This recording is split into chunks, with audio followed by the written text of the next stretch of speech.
Friends, Seetharama serial ಸೋಮವಾರದ ಸಂಚಿಕೆಯಲ್ಲಿ ಏನಾಗ್ತಿದೆ ಅಂತ ನೋಡೋಣ ಬನ್ನಿ. ನೀವೇನಾದರೂ ನಮ್ಮ ಚಾನಲ್ನ ಫಸ್ಟ್ ಟೈಮ್ ನೋಡ್ತಾ ಇದ್ದರೆ ದಯವಿಟ್ಟು ಸಬ್ಸ್ಕ್ರೈಬ್ ಮಾಡ್ಕೊಳ್ಳಿ. ಸಬ್ಸ್ಕ್ರೈಬ್ ಮಾಡಿಕೊಂಡು ತಪ್ಪದೇ ಬೆಲ್ ಐಕಾನ್ ಕ್ಲಿಕ್ ಮಾಡಿ. ನಿಮ್ಮೆಲ್ಲರೂ ಸಪೋರ್ಟ್ ವೆರಿ ಇಂಪಾರ್ಟೆಂಟ್ ನಮಗೆ. ದಯವಿಟ್ಟು ಸಬ್ಸ್ಕ್ರೈಬ್ ಮಾಡಿಕೊಂಡು ಸಪೋರ್ಟ್ ಮಾಡಿ ಫ್ರೆಂಡ್ಸ್. ಸೀತಾರಾಮ ಸೀರಿಯಲ್ ತುಂಬ ಚೆನ್ನಾಗಿ ಮೂಡಿ ಬರ್ತಾ ಇದೆ. ಎಲ್ಲರೂ ಸುಬ್ಬಿ ಕಾಣಿಸ್ತಾ ಇಲ್ಲ ಅಂತ ಫುಲ್ ಟೆನ್ಷನ್ ಆಗಿರುತ್ತಾರೆ. ಆವಾಗ ಎಲ್ಲ ಕಡೆನೂ ಸಿಹಿ ಎಲ್ಲಿದ್ಯಾ ಅಂತ ಸೀತಾರಾಮ ಇಬ್ಬರೂ ಹುಡುಕ್ತಾ ಇರ್ತಾರೆ. ಸೀತಾ, ನೀವೇನು ತಲೆ ಕೆಡ್ಸ್ಕೊಂಬೇಡಿ, ಇಲ್ಲೇ ಎಲ್ಲರೂ ಇರ್ತಾರೆ, ನಾನು ಹೋಗಿ ಕರ್ಕೊಂಬರ್ತೀನಿ, ನೀವು ತಲೆ ಕೆಡ್ಸ್ಕೊಂಬೇಡಿ ಸೀತಾ ಅಂತ ಹೇಳ್ತಾ ಇರ್ತಾನೆ. ಅವರು ಎಲ್ಲರೂ ಹುಡುಕ್ತಾ ಇರ್ತಾರೆ. ಆದರೆ ಒಂದು ದೂರದಲ್ಲಿ ಬಂದ್ಬಿಟ್ಟು ಭಾರ್ಗವಿ ಮಾತ್ರ ಫೋನಲ್ಲಿ ಮಾತಾಡ್ತಿರ್ತಾಳೆ. ಪ್ರಿಯಾ ಅಶೋಕ್ಗೆ ವಿಷಯ ತಿಳಿಸೋಣ ಅಂತ ಹೇಳಿ ಫೋನ್ ಮಾಡ್ತಾಳೆ. ಸಾರಿ ಅಶೋಕ್, ನಾನು ನೀನು ಹೇಳಿದ ಕೆಲಸನ ಮಾಡೋದಕ್ಕಾಗಲಿಲ್ಲ. ನಾವು ಸುಬ್ಬಿ ಕಾಣಿಸ್ತಾ ಇಲ್ಲ, ಇಲ್ಲಿ ಯಾರ ಕಣ್ಗೂ ಕಾಣಿಸ್ತಾ ಇಲ್ಲ, ಎಲ್ಲ ಕಡೆನೂ ಹುಡುಕ್ತಾ ಇದ್ದೀವಿ ಅಂತ ಹೇಳ್ತಾ ಇರ್ತಾಳೆ. ಹೌದಾ, ಆದರೆ ಭಾರ್ಗವಿ ಚಿಕ್ಕಿ ಏನು ಮಾಡ್ತಿದ್ದಾರೆ ಅಂತ ಕೇಳ್ತಾನೆ. ಅವರು ದೂರದಲ್ಲಿ ನಿಂತ್ಕೊಂಡು ಫೋನಲ್ಲಿ ಮಾತಾಡ್ತಿದ್ದಾರೆ ಅಂತ ಹೇಳ್ತಾಳೆ. ಅವ್ರು ನೀನೇನು ಮಾತಾಡ್ಬೇಡ, ಸುಮ್ಮನೆ ಅವ್ರ ಹತ್ರಕ್ಕೆ ಹೋಗು ಅಂತ ಹೇಳ್ತಾನೆ. ಅವ್ರ ಹತ್ರಕ್ಕೆ ಹೋಗಿ ಅಲ್ಲೇ ನಿಂತ್ಕೊತಾಳೆ. ಆವಾಗ ಅವಳು ಫೋನಲ್ಲಿ ನೀವು ಏನೇ ಮಾಡಿದ್ರು ಅವಳು ವಿಷಯನ ಬಾಯ್ಬಿಡ್ತಾ ಇಲ್ಲ ಮೇಡಮ್, ಏನು ಮಾಡೋದು ಅಂತಲೇ ಗೊತ್ತಾಗ್ತಾ ಇಲ್ಲ. ಅವಳಿಗಿಂತ ತುಂಬ ಶಾರ್ಪ್ ಇದ್ದಾಳೆ, ನೀವು ಹೇಳಿದ ಸತ್ಯ. ಇವಳು ಸಿಹಿ ಅಲ್ಲ, ಇವಳು ಬೇರೆ ಹುಡುಗಿ, ಇವಳು ಸುಬ್ಬಿನೇ. ಯಾಕೆಂದರೆ ಇವಳಿಗೆ ನನ್ನ ಕಂಡ್ರೆ ಒಂದು ಸ್ವಲ್ಪನೂ ಭಯ ಇಲ್ಲ, ನಾನು ಯಾರು ಅಂತಲೇ ಗೊತ್ತಿಲ್ಲ ಅವಳಿಗೆ. ನನ್ನ ಕಂಡ್ರೆ ಒಂಚೂರು ಎದುರುಕೊಳ್ದೇನೆ ನನಗೆ ವಿರುದ್ಧವಾಗಿ ಟಾಂಗ್ ಕೊಡ್ತಾಳೆ ಇವಳು ಅಂತ ಹೇಳ್ತಾ ಇರ್ತಾನೆ. ಅದು ಇವಳು ತುಂಬ ಜೋರಿದ್ದಾಳೆ, ಅವಳ ಬಾಯಲ್ಲೇ ಅವಳು ಯಾರು ಅಂತ ವಿಷಯನ ಕಕ್ಕಸು, ಅದೇ ನನಗೆ ಬೇಕಾಗಿರೋದು, ನೀನು ಆ ವಿಷಯನ ಮಾಡಿ ಮುಗಿಸು ಅಂತ ಹೇಳ್ತಾ ಇರ್ತಾಳೆ. ಆವಾಗ ಹಿಂದೆನೇ ನಿಂತಿರ್ತಾಳೆ.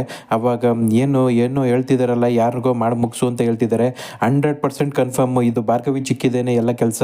ನೀನು ಹೋಗಿ ಅವ್ರ ಹತ್ರಕ್ಕೆ ಹೋಗ್ಬಿಟ್ಟು ಎಲ್ಲಿ ನಮ್ಮ ಸಿಹಿ ಎಲ್ಲೋದ್ಲು ಅಂತ ಕೇಳು ಅಂತ ಹೇಳ್ತಿರ್ತಾನೆ. ಆವಾಗ ಅಯ್ಯೋ, ನಾನು ಹೆಂಗೆ ಕೇಳಿ ಅಶೋಕ್, ನಾನು ಅವ್ರ ಹತ್ರ ಮಾತಾಡೋದಕ್ಕಾಗೋಲ್ಲಪ್ಪ ಅಂತ ಹೇಳ್ತಾ ಇರ್ತಾಳೆ. ಇಲ್ಲ, ನೀನು ಈಗ ಕೇಳಲೇಬೇಕು, ಕೇಳಿಲ್ಲ ಅಂದರೆ ತೊಂದರೆ ಆಗುತ್ತೆ, ನಾನು ಲೈನಲ್ಲೇ ಇರ್ತೀನಿ, ನೀನು ಹೋಗೋವ್ರಿಗೆ ಎಲ್ಲಿ ನಮ್ಮ ಸಿಹಿ ಅಂತ ಕೇಳು ಅಂತ ಹೇಳ್ತಾನೆ. ಮೇಡಮ್ ಅಂತ ಕರೀತಾಳೆ. ಅವಾಗ ಹಿಂದೆ ತಿರುಗಿ ನೋಡ್ತಾಳೆ. ಅವಳಿಗೆ ಶಾಕ್ ಆಗುತ್ತೆ. ಅಯ್ಯೋ, ನಾನು ಮಾತಾಡಿದ್ನೆಲ್ಲ ಇವಳು ಏನಾದರೂ ಕೇಳಿಸ್ಕೊಂಬಿಟ್ಲ ಅಂತ ಭಾರ್ಗವಿಗೆ ಭಯ ಆಗ್ತಾ ಇರುತ್ತೆ. ಆವಾಗ ಮೇಡಮ್ ಸಿಹಿ ಎಲ್ಲಿ ಅಂತ ಕೇಳ್ತಾಳೆ. ಅಯ್ಯೋ, ನಾನು ಅದನ್ನೇ ಹುಡುಕ್ತಾ ಇದ್ದೀನಿ, ಎಲ್ಲಿದ್ದಾಳೆ ಅಂತ ಗೊತ್ತಾಗ್ತಾ ಇಲ್ಲ, ನಾನು ಅದಕ್ಕೆ ನನಗೊಂದು ಇಂಪಾರ್ಟೆಂಟ್ ಕಾಲ್ ಬಂದಿತ್ತು, ಅದನ್ನು ಮಾತಾಡ್ತಾ ಇದ್ದೆ ಅಂತ ಭಾರ್ಗವಿ ಹೇಳ್ತಾ ಇರ್ತಾಳೆ. ರುದ್ರ ಪ್ರತಾಪ ಸುಬ್ಬಿನ ಬಾಯಿ ಮುಚ್ಕೊಂಡು ಕರ್ಕೊಂಡು ಹೋಗ್ತಾ ಇರ್ತಾನೆ.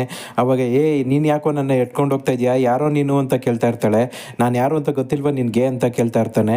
ಕಂಡ್ರೆ ಎದುರುಕೊಳ್ಳೋಕ್ಕೆ ನೀನೇನು ದೆವ್ವನ ಅಥವಾ ಪ್ರಾಣಿನ ಅಂತ ಕೇಳ್ತಾ ಇರ್ತಾಳೆ. ಹಾಗಾದರೆ ಮೇಡಮ್ ಹೇಳಿದ್ದು ಸತ್ಯ, ಇವಳಿಗೆ ನಾನು ಯಾರು ಅಂತಲೇ ಗೊತ್ತಿಲ್ಲ, ಯಾರು ಅಂತ ಗೊತ್ತು ಮಾಡಿಸ್ತೀನಿ ಬಾ ಅಂತ ಕಾರನ್ ಡಿಕ್ಕಿಗಳಿಗೆ ಅವಳನ್ನ ಮಲಗಿಸ್ಕೊಂಡು ಕಾರಲ್ಲಿ ಹೊಂಟೋಗ್ಬಿಡ್ತಾನೆ. ಎಲ್ಲರೂ ಸಿಹಿನ ಹುಡುಕಿ ಸಾಕಾಗಿರ್ತಾರೆ. ಒಂದು ಪ್ಲೇಸಿಗೆ ಬಂದು ಎಲ್ಲರೂ ಸೇರ್ತಾರೆ. ಆವಾಗ ಸೀತಾ ತುಂಬ ಟೆನ್ಷನ್ ಮಾಡ್ಕೊಂಡು ಕಣ್ಣೀರಾಗ್ತಾ ಇರ್ತಾಳೆ. ಅಯ್ಯೋ ಸೀತಾ, ನೀವು ಟೆನ್ಷನ್ ಮಾಡ್ಕೊಬೇಡಿ, ನಾನು ಎಲ್ಲೇ ಹೋಗಿದ್ರು ಸಿಹಿನ ಕರ್ಕೊಂಡ್ಬರ್ತೀನಿ, ನೀವು ಪ್ರಿಯನ್ ಜೊತೆ ಕಾರಲ್ಲಿ ಮನೆಗೆ ಹೋಗಿ ನಾನು ಹುಡುಕಾಡಿ ಸಿಹಿನ ಕರ್ಕೊಂಡ್ಬರ್ತೀನಿ ಅಂತ ಹೇಳ್ತಾ ಇರ್ತಾನೆ ರಾಮು. ಅಯ್ಯೋ ಇಲ್ಲ ರಾಮ್, ನನಗೆ ಸಿಹಿ ಬೇಕು, ನಾನು ಸಿಹಿನ ಬಿಟ್ಟಿರೋದಕ್ಕಾಗೋದಿಲ್ಲ, ನಾನು ಸಿಹಿನ ನೋಡದೆ ನಾನು ಎಲ್ಲೂ ಹೋಗೋದಿಲ್ಲ, ನನಗೆ ನಾನು ಸಿಹಿ ಬೇಕೇ ಬೇಕು ಅಂತ ಟೆನ್ಷನ್ ಮಾಡ್ಕೊತಾ ಇರ್ತಾಳೆ. ಅಯ್ಯೋ ಸೀತಾ ಇಷ್ಟೊಂದು ಟೆನ್ಷನ್ ಮಾಡ್ಕೊತಿದ್ದಾರೆ, ಅವ್ರಿಗೆ ಮೊದಲು ಥರ ತಿರ್ಗಾ ಏನಾದರೂ ಹೆಚ್ಚು ಕಡಿಮೆ ಆದರೆ ಏನು ಮಾಡೋದು ಅಂತ ಟೆನ್ಷನ್ ಮಾಡ್ಕೊತಾ ಇರ್ತಾರೆ. ಚಿಕ್ಕಿ, ನೀವು ಸೀತಾನ ಕರ್ಕೊಂಡು ಮನೆಗೆ ಹೋಗಿ, ಪ್ರಿಯಾ ನೀವು ಅವ್ರ ಜೊತೆ ಹೋಗಿ, ನಾನು ಎಲ್ಲಿದ್ದಾಳೆ ಸಿಹಿ ಅಂತ ಹುಡ್ಕೊಂಡು ಮನೆಗೆ ಕರ್ಕೊಂಡ್ಬರ್ತೀನಿ ಅಂತ ಹೇಳ್ತಾ ಇರ್ತಾನೆ. ರಾಮ್ ಇಲ್ಲ, ನಾನು ಇಲ್ಲೇ ಇರ್ತೀನಿ ಅಂತ ಹೇಳ್ತಾ ಇರ್ತಾಳೆ. ಇಲ್ಲ ಸೀತಾ, ನಿಮ್ಗೆ ಹೇಳಿದ್ರೆ ಅರ್ಥ ಆಗೋದಿಲ್ಲ, ನಾನು ಎಲ್ಲ ಕಡೆನೂ ಹುಡುಕ್ತೀನಿ ಅಂತ ಹೇಳ್ತಾ ಇರ್ತಾನೆ. ಆವಾಗ ಹೆಂಗೋ ಹುಡುಕ್ತೀಯ ಅಪ್ಪು, ಅದೆಲ್ಲೇ ಸಾಧ್ಯ ಇದೆಯಾ ನೋಡು, ಇಲ್ಲೆಲ್ಲ ನಾವೆಲ್ಲ ಕಡೆನೂ ಹುಡುಕಿದ್ವಿ, ಸಿಗಲಿಲ್ಲ ನಮಗೆ, ಇವಾಗ ನೀನು ಹೇಗೆ ಹುಡುಕ್ತೀಯ ಅಂತ ಕೇಳ್ತಾ ಇರ್ತಾಳೆ ಭಾರ್ಗವಿ. ಆವಾಗ ನೀವು ಏನು ತಲೆ ಕೆಡ್ಸ್ಕೊಂಬಿಡಿ ಚಿಕ್ಕಿ, ನಾನು ಗೊತ್ತಿರೋ ಪೊಲೀಸ್ ಆಫೀಸರ್ಗೆ ಫೋನ್ ಮಾಡಿದ್ದೀನಿ, ಅವ್ರು ಬರ್ತಾ ಇದ್ದಾರೆ, ಈಗ ಪೊಲೀಸವ್ರು ಸಹಾಯದ ಮೂಲಕ ನಾನು ಹೆಂಗಾರು ಮಾಡಿ ಸಿಹಿನ ಹುಡುಕಿಸ್ತೀನಿ, ಇಲ್ಲಿರೋ CCTV ಕ್ಯಾಮ್ರಾ ಚೆಕ್ ಮಾಡಿದ್ರೆ ಸಿಹಿ ಎಲ್ಲೋಗಿದ್ದಾಳೆ ಅಂತ ಗೊತ್ತಾಗತ್ತೆ ಅಂತ ಹೇಳ್ತಾ ಇರ್ತಾನೆ. ಆವಾಗ ಭಾರ್ಗವಿಗೆ ಭಯ ಆಗ್ತಾ ಇರುತ್ತೆ. ಅಯ್ಯೋ CCTV ಫುಟೇಜಸ್ನ ಚೆಕ್ ಮಾಡಿದ್ರೆ ಇವಾಗ ಇಲ್ಲಿ ಬಂದಿದ್ದು ರುದ್ರ ಪ್ರತಾಪ್ ಅನ್ನೋ ವಿಷಯ ಗೊತ್ತಾಗ್ಬಿಡುತ್ತಲ್ಲ, ಏನು ಮಾಡೋದು ಅಂತ ಟೆನ್ಷನ್ ಮಾಡ್ಕೊತಾ ಇರ್ತಾಳೆ. ನಾವು ಹೊಡ್ತೀವಿ ಅಂತ ಸೀತಾ ಮತ್ತೆ ಭಾರ್ಗವಿ ಪರಿಯ 3 ಜನನು ಮನೆ ಕಡೆಗೆ ಹೋಗ್ತಾರೆ. ರುದ್ರ ಪ್ರತಾಪ್ ಸುಬ್ಬಿನ ಕರ್ಕೊಬಂದು ಒಂದು ರೂಮಲ್ಲಿ ಕಟ್ಟಾಕಿರ್ತಾನೆ. ಯಾರು ನೀನು, ಬಾಯಿ ಬಿಟ್ಟು ಹೇಳು ಅಂತ ಕೇಳ್ತಾ ಇರ್ತಾನೆ. ಅವಾಗ ನನ್ನ ಹೆಸರು ಸಿಹಿ ಅಂತ ಹೇಳ್ತಾ ಇರ್ತಾಳೆ. ನನಗೆ ಗೊತ್ತು ನೀನು ಸಿಹಿ ಅಲ್ಲ ಸುಬ್ಬಿ ಅಂತ ಹೇಳ್ತಿರ್ತಾನೆ. ಅವಾಗ ಅವಳು ಯೋಚನೆ ಮಾಡ್ತಿರ್ತಾಳೆ, ಏನಿದು ನನ್ನ ಹೆಸರು ಇವ್ನಿಗೆ ಹೆಂಗೆ ಗೊತ್ತಾಯ್ತು ಅಂತ ಯೋಚನೆ ಮಾಡ್ತಿರ್ತಾಳೆ. ಓಹೋ, ನಿನ್ನ ಹೆಸರು ನನಗೆ ಹೆಂಗೆ ಗೊತ್ತಾಯ್ತು ಅಂತ ಯೋಚನೆ ಮಾಡ್ತಾ ಇದೆಯಾ ಅಂತ ಕೇಳ್ತಿರ್ತಾನೆ. ಇಲ್ಲ, ನನ್ನ ಹೆಸರು ಸಿಹಿ, ನಾನೇ ಸಿಹಿ ಅಂತ ಜೋರಾಗಿ ಕಿಡಿಸ್ತಾ ಹೋಗ್ತಾ ಇರ್ತಾಳೆ. ಬಾಯಿ ಬಿಡ್ತೀಯೋ ಅಥವಾ ನಿನ್ನ ನಾಲ್ಗೆ ಕಿತ್ತಾಕ್ಲ ಅಂತ ಕಟಿಂಗ್ ಪ್ಲೇಯರ್ ಇಟ್ಕೊಂಡು ಅವಳು ಮೂತಿ ನಿಂಗೆ ಗಟ್ಟಿಯಾಗಿ ಇಟ್ಕೊಂಡಿರ್ತಾನೆ. ಸಿಹಿ ಅಂತ ಜೋರಾಗಿ ಕಿರಿಸ್ತಾಳೆ. ಆವಾಗ ನಮ್ದು ರಿಯಲ್ ಸಿಹಿಗೆ ಗೊತ್ತಾಗುತ್ತೆ ಸುಬ್ಬಿ ಎಲ್ಲೋ ಕಷ್ಟದಲ್ಲಿದ್ದಾಳೆ ಅಂತ. ಅವಳು ಇಮಿಡಿಯೇಟ್ಲಿ ಅಲ್ಲಿ ಬರ್ತಾಳೆ. ಬಂದ ತಕ್ಷಣ ಇವ್ನು ನಿನ್ನೇನು ಅವಳ ಬಾಯಿ ಹತ್ರ ಈ ಕಟಿಂಗ್ ಪ್ಲೇಯರ್ ತಗೊಂಡು ಹೋಗೋಷ್ಟರಲ್ಲಿ ಒಂದು ಸರಿಯಾದ ಪಂಚ್ ಕೊಡ್ತಾಳೆ. ಪಂಚ್ ಕೊಟ್ಟ ತಕ್ಷಣ ಅವ್ನು ಆ ಕಡೆಗೆ ತಿರ್ಕೊಂಡ್ಬಿಡ್ತಾನೆ. ಅವಾಗ ಏನಿದು ಇವಳು ನನ್ಗೆ ಹೊಡಿತಿದ್ದಾಳಲ್ಲ, ಇದು ಹೆಂಗೆ ಸಾಧ್ಯ, ಇವಳು ಕೈನೆಲ್ಲ ಕಟಾಕಿದ್ದೀನಿ ಅಂತ ರುದ್ರ ಪ್ರತಾಪ್ಗೆ ಶಾಕ್ ಆಗ್ತಾ ಇರುತ್ತೆ. ಆವಾಗ ಸಿಹಿ ಇನ್ನೊಂದು ಕೆನ್ನೆಗೆ ಸರಿಯಾಗಿ ಬಾರಿಸ್ದಾಗ ಹೋಗಿ ಕೆಳಗಡೆ ಬಿದ್ದೋಗ್ಬಿಡ್ತಾನೆ ರುದ್ರ ಪ್ರತಾಪು. ಅವ್ನಿಗೆ ಭಯ ಆಗ್ತಾ ಇರುತ್ತೆ, ಏನಿದು ಇವಳು ಕೈ ಕಟ್ಟಾಕಿದ್ರು ಯಾರು ಹೊಡಿತಾ ಇದ್ದಾರೆ ನನಗೆ ಅಂತ ಟೆನ್ಷನ್ ಮಾಡ್ಕೊತಾ ಇರ್ತಾನೆ. ಅವಾಗ ಅಲ್ಲೇ ಇರೋ ಸೀಮೆಣ್ಣೆ ಚೆಲ್ಲಿರುತ್ತೆ. ಅವಾಗ ಬೆಂಕಿ ಕಡ್ಡಿನ ಗೀರಿ ಅಲ್ಲಿ ಹಾಕ್ತಾಳೆ. ಅವಾಗ ಸಿಹಿಗೆ ತುಂಬ ಖುಷಿ ಆಗ್ತಾ ಇರುತ್ತೆ, ನನಗೆ ಆಂಜನೇಯ ಪವರ್ ಕೊಟ್ಟಿದ್ದಾರೆ, ನಾನು ಇವ್ನು ಹೊಡಿಬೋದು ಅಂತ ತುಂಬ ಖುಷಿ ಪಡ್ತಾ ಇರ್ತಾಳೆ. ಅಲ್ಲಿ ಬೆಂಕಿ ಹಚ್ಕೊಂಡ ತಕ್ಷಣ ಅವ್ನ ಶರ್ಟ್ಗೂ ಬೆಂಕಿ ಹಚ್ಕೊಂಡ್ಬಿಡುತ್ತೆ. ಅವಾಗ ಅವ್ನ ಕೈ ಸುಡ್ತಾ ಇರುತ್ತೆ. ಏನೂ ಮಾಡೋದಕ್ಕಾಗೋದಿಲ್ಲ ಅಂತ ಫಸ್ಟು ಅಲ್ಲಿಂದ ಓಡೋಗ್ಬಿಡ್ತಾನೆ. ಆಚೆ ಬಂದ್ಬಿಟ್ಟು ಏನಿದು ಇವಳು ಹೆಂಗೆ ಹೊಡಿಯೋದಕ್ಕೆ ಸಾಧ್ಯ ಅಂತ ಟೆನ್ಷನ್ ಮಾಡ್ಕೊತಾ ಇರ್ತಾನೆ. ಅವಾಗ ಸಿಹಿ ಸುಬ್ಬಿನ ಬಿಡಿಸೋದಕ್ಕೆ ಪ್ರಯತ್ನ ಪಡ್ತಾ ಇರ್ತಾಳೆ. ಯಾಕಂದರೆ ಅವಳ ಕೈಗೆ ಕಟ್ಟಿರೋ ದಾರನ ಬಿಡಿಸೋದಕ್ಕೆ ಆಗ್ತಾ ಇರಲ್ಲ. ಅಶೋಕಿಗೆ ಫೋನ್ ಮಾಡ್ತಾನೆ. ಫೋನ್ ಮಾಡಿಬಿಟ್ಟು, ಮಗ ಇಲ್ಲೊಂದು ಸಮಸ್ಯೆ ಆಗ್ಬಿಟ್ಟಿದೆ ಕಣೋ, ಸುಬ್ಬಿ ಕಾಣಿಸ್ತಾನೆ ಇಲ್ಲ, ನಾವೆಲ್ಲ ಅಲ್ಲಿ ಪೂಜೆ ಮಾಡಿಸ್ತಾ ಇದ್ವಿ, ಪೂಜೆ ಮಾಡಿ ಕಂಡುಬಿಡೋಷ್ಟರಲ್ಲಿ ಅಲ್ಲಿ ಸುಬ್ಬಿ ಕಾಣಿಸ್ತಾ ಇಲ್ಲ, ಎಲ್ಲೋದ್ಲು ಅಂತಲೇ ಗೊತ್ತಾಗ್ತಾ ಇಲ್ಲ ಮಗ ಅಂತ ಹೇಳ್ತಾ ಇರ್ತಾನೆ. ಹ್ಞೂ ಕಣೋ, ನನಗೂ ಪ್ರಿಯಾ ಫೋನ್ ಮಾಡಿ ಹೇಳಿದ್ಲು, ನಾನು ಇಮಿಡಿಯೇಟ್ಲಿ ಅಲ್ಲಿಗೆ ಬರ್ತಾ ಇದ್ದೀನಿ, ನಂಗೆ ಲೊಕೇಶನ್ ಶೇರ್ ಮಾಡು ಅಂತ ಹೇಳ್ತಾನೆ. ಅವಾಗ ಇಮಿಡಿಯೇಟ್ಲಿ ಅಶೋಕ್ ಬರ್ತಾನೆ ಅಲ್ಲಿಗೆ. ಮಗ ಹೆಂಗೋ ಸಾಧ್ಯ ಇದೆಲ್ಲ ಆಗೋದಕ್ಕೆ, ಸುಬ್ಬಿ ನಿಮ್ಮ ಜೊತೆನೇ ಇದ್ಲು ಅಲ್ವಾ, ನಿಮ್ಮ ಜೊತೆ ಅಲ್ಲಿಗೆ ಕೈ ಮುಗಿತಾ ಇದ್ದವರು ನೀವು ಕಂಡುಬಿಡೋಷ್ಟರಲ್ಲ ಅವಳು ಇಲ್ಲ ಅಂದರೆ ಅಲ್ಲಿಂದ ಅವಳು ಹೋಗೋದಕ್ಕೆ ಹೆಂಗೆ ಸಾಧ್ಯ, ಯಾರೋ ಬೇಕು ಅಂತಾನೆ ಈ ಥರ ಎಲ್ಲ ಮಾಡ್ತಿದ್ದಾರೆ ಮಗ ಅಂತ ಅಶೋಕ್ ಹೇಳ್ತಾ ಇರ್ತಾನೆ. ಏನಾದ್ರೂ ಆ ಸ್ವಾಮಿ ಮಾಡಿರ್ಬೋದಾ ಈ ಥರ ಅಂತ ಕೇಳ್ತಾ ಇರ್ತಾನೆ ರಾಮು. ಇಲ್ಲ ಕಣೋ, ಅವ್ನಿಗೆ ಅಷ್ಟೊಂದು ಧೈರ್ಯ ಇಲ್ಲ, ಅವ್ನು ನಮ್ಮ ಹತ್ರನೇ ಬಂದು ಡೈರೆಕ್ಟಾಗಿ ಸುಬ್ಬಿನ ನಮ್ಮ ಮನೆ ಕಳ್ಸ್ಕೊಡಿ ಅಂತ ಕೇಳ್ತಾ ಇದ್ದವನು ಇಲ್ಲಿಗೆ ಬಂದು ಸುಬ್ಬಿನ ಕರ್ಕೊಂಡು ಹೋಗೋದಕ್ಕೆ ಹೆಂಗೆ ಸಾಧ್ಯ ಅಂತ ಹೇಳ್ತಿರ್ತಾನೆ. ಸೀತಾ, ಪ್ರಿಯಾ ಮತ್ತು ಭಾರ್ಗವಿ 3 ಜನನು ಮಂದಿ ಮನೆ ಹತ್ರ ಇಳಿತಿದ್ದಂಗೆ ಭಾರ್ಗವಿಗೆ ಫೋನ್ ಕಾಲ್ ಬರ್ತಾ ಇರುತ್ತೆ ರುದ್ರ ಪ್ರತಾಪಿಂದ. ಅವಾಗ ನನಗೊಂದು ಅರ್ಜೆಂಟ್ ಕಾಲ್ ಇದೆ, ನಾನು ಮಾತಾಡ್ಬಿಟ್ಟು ಬರ್ತೀನಿ, ನೀವು ಇಬ್ಬರು ಒಳಗಡೆಗೆ ಹೋಗಿ ಅಂತ ಹೇಳ್ತಾರೆ. ಆಗ ಪ್ರಿಯಾ ಮತ್ತು ಸೀತಾ ಇಬ್ಬರೂ ಒಳಗಡೆಗೆ ಹೋಗ್ತಾರೆ.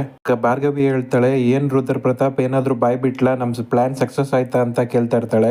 ಅವಾಗ ಇಲ್ಲ ಮೇಡಮ್, ನಾವು ಅನ್ಕೊಂಡಿದ್ದೆಲ್ಲ ಉಲ್ಟಾ ಪಲ್ಟಾ ಆಯಿತು. ಅವಳು ನಾನು ಕಟ್ಟಾಕ್ಬಿಟ್ಟು ಇನ್ನೇನು ನಾನು ಅವಳು ಬಾಯಿ ಬಿಡಿಸ್ಬೇಕು ಅನ್ನೋಷ್ಟರಲ್ಲಿ ನನಗೇನೆ ಹೊಡೆದ್ಬಿಟ್ಟು ನಾನು ಬೆಂಕಿ ಹಚ್ಚಿ ನಾನು ಅಲ್ಲಿಂದ ಪ್ರಾಣ ಉಳಿಸ್ಕೊಂಡು ಆಚೆ ಬರೋದನ್ನೇ ಕಷ್ಟ ಆಗಿತ್ತು ನನಗೆ ಅಂತ ಹೇಳ್ತಾ ಇರ್ತಾನೆ. ಅಯ್ಯೋ ಅದು ಹೆಂಗೆ ಸಾಧ್ಯ, ಆ ಪುಟ್ಟು ಹುಡುಗಿ ನಿನಗೆ ಹೊಡೆಯೋದಕ್ಕೆ ಹೆಂಗೆ ಸಾಧ್ಯ, ಬರೀ ಸುಳ್ಳು ಹೇಳ್ತಾ ಇದೆಯಾ ನೀನು ಅಂತ ಕೇಳ್ತಾ ಇರ್ತಾಳೆ.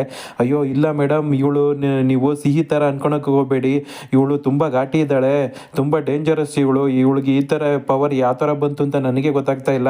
ಒಂದು ನಿಮಿಷ ನಾನು ಬರೋದೇನಾದರೂ ಲೇಟ್ ಆಗಿಬಿಟ್ಟಿದ್ರೆ ನನ್ನ ಜೀವನ ತೆಗೆದುಬಿಡ್ತಿದ್ಲು ಅವಳು, ಅದಕ್ಕೆ ಹೆಂಗೋ ತಪ್ಪಿಸ್ಕೊಂಡು ಆಚೆ ಬಂದಿದ್ದೀನಿ ಅಂತ ಹೇಳ್ತಾ ಇರ್ತಾನೆ. ಸುಬ್ಬಿಗೆ ತುಂಬ ಖುಷಿ ಆಗ್ತಾ ಇರುತ್ತೆ. ಸಿಹಿ ನೀನು ಹೆಂಗೆ ಹೊಡೆದೆ ಅವ್ರಿಗೆ ಹೊಡೆಯೋಕ್ಕೆ ನಿನಗೆ ಹೆಂಗೆ ಶಕ್ತಿ ಬಂತು ಅಂತ ಕೇಳ್ತಾ ಇರ್ತಾಳೆ.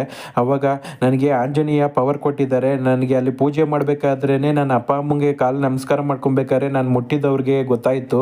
ಅದ್ರ ಜೊತೆಗೆ ನೋಡಿ ಇವತ್ತು ನಾನು ಅವ್ನಿಗೆ ಹೊಡೆದ್ನಲ್ಲ, ನನಗೆ ಆ ಪವರ್ನೆಲ್ಲ ನನ್ನ ಆಂಜನೇಯ ಸ್ವಾಮಿನೇ ಕೊಟ್ಟಿದ್ದು, ನಾನು ಹನುಮಾನ್ ಚಾಲೀಸ ಹೇಳ್ತಾ ಇದ್ದಿದ್ದಕ್ಕೆ ದೇವ್ರು ಆ ಶಕ್ತಿನ ಕೊಟ್ಟರು ಅಂತ ಹೇಳ್ತಾ ಇರ್ತಾಳೆ.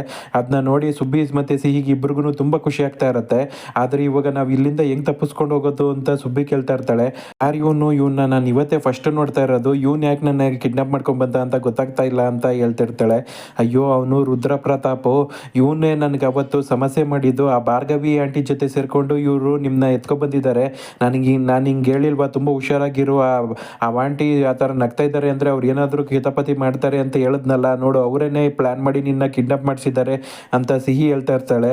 ಅವ್ರು ಇಷ್ಟು ಕೆಟ್ಟವರು, ಅವ್ರು ತುಂಬ ಕೆಟ್ಟವರು ಅಂತ ಹೇಳ್ತಾ ಇರ್ತಾಳೆ. ಸಿಹಿ ಅವತ್ತು ಆಕ್ಸಿಡೆಂಟ್ ಮಾಡಿಸಿ ಅವರೇ ಸಾಯಿಸಿದ್ದು ಅಂತ ಹೇಳೋದಕ್ಕೆ ಹೋಗ್ತಾಳೆ. ಇಲ್ಲ ಬೇಡ, ನಾನು ಈ ವಿಷಯನ ಇವಳಿಗೆ ಹೇಳಿದ್ರೆ ಇವಳಿಗೆ ಪ್ರಾಬ್ಲಮ್ ಆಗುತ್ತೆ, ಆಮೇಲೆ ಇವಳ ಪ್ರಾಣನೂ ತೆಗೆದುಬಿಟ್ರೆ ಆಮೇಲೆ ಸೀತಮ್ಮ ಒಂಟಿ ಆಗ್ಬಿಡ್ತಾರೆ, ಅವರು ಚೆನ್ನಾಗಿರ್ಬೇಕು ಯಾವಾಗ್ಲೂ ಅಂತ ಅವಳ ವಿಷಯನ ಇವಾಗಲೇ ಹೇಳೋದು ಬೇಡ ಅಂತ ಮನಸ್ಸಲ್ಲಿ ಅನ್ಕೊತಾ ಇರ್ತಾಳೆ. ಸಿಹಿ ಅಂತ ಸುಬ್ಬಿ ಕರಿತಾ ಇರ್ತಾಳೆ. ಹೀಗೆ ಈ ಸಂಚಿಕೆ ಕಂಪ್ಲೀಟ್ ಆಗುತ್ತೆ ಫ್ರೆಂಡ್ಸ್. ನೀವೇನಾದರೂ ನಮ್ಮ ಚಾನಲ್ನ ಫಸ್ಟ್ ಟೈಮ್ ನೋಡ್ತಾ ಇದ್ದರೆ ದಯವಿಟ್ಟು ಸಬ್ಸ್ಕ್ರೈಬ್ ಮಾಡ್ಕೊಳ್ಳಿ. ಸಬ್ಸ್ಕ್ರೈಬ್ ಮಾಡ್ಕೊಂಡು ತಪ್ಪದೇ ಬೆಲ್ ಐಕಾನ್ ಕ್ಲಿಕ್ ಮಾಡಿ. ನಿಮಗೆ ನಮ್ಮ ಸಂಚಿಕೆಗಳು ಇಷ್ಟ ಆಗ್ತಿದ್ರೆ ದಯವಿಟ್ಟು ಲೈಕ್ ಮಾಡಿ. ಹಾಗೆ ನಿಮ್ಮ ಒಪಿನಿಯನ್ಸ್ನೆಲ್ಲ ಕಮೆಂಟ್ ಬಾಕ್ಸಲ್ಲಿ ತಿಳಿಸಿ ಫ್ರೆಂಡ್ಸ್. ಹಾಗಾಗಿ ನೀನು ಈ ಕೋಡಂಗಿ ರುದ್ರ ಪ್ರತಾಪನ ಜೊತೆ ಸೇರಿಕೊಂಡು ಮತ್ತೆ ನೀನು ಕುತಂತ್ರನ ಸ್ಟಾರ್ಟ್ ಮಾಡಿದ್ಯಾ. ಸಿಹಿ ಸುಬ್ಬಿ ಇಬ್ಬರೂ ಒಟ್ಟಿಗೆ ಇರೋವರೆಗೂ ನಿನ್ನ ಕೈಲಿ ಏನೂ ಮಾಡೋದಕ್ಕಾಗೋದಿಲ್ಲ. ಸಿಹಿಗೆ ಈಗ ಆಂಜನೇಯನ ಶಕ್ತಿನೂ ಸಿಕ್ಕಿದೆ, ಇನ್ಮೇಲೆ ನಿನಗೆ ಆಟ ಶುರು ಆಗುತ್ತೆ. ನೀನು ಮಾಡಿರೋ ಕಚ್ಚಡ ಕೆಲಸಗಳನ್ನೆಲ್ಲ ಅವ್ರ ಅಪ್ಪ ಅಮ್ಮನ ಮುಂದೆ ಅವಳು ತಗೊಂಬರ್ತಾಳೆ.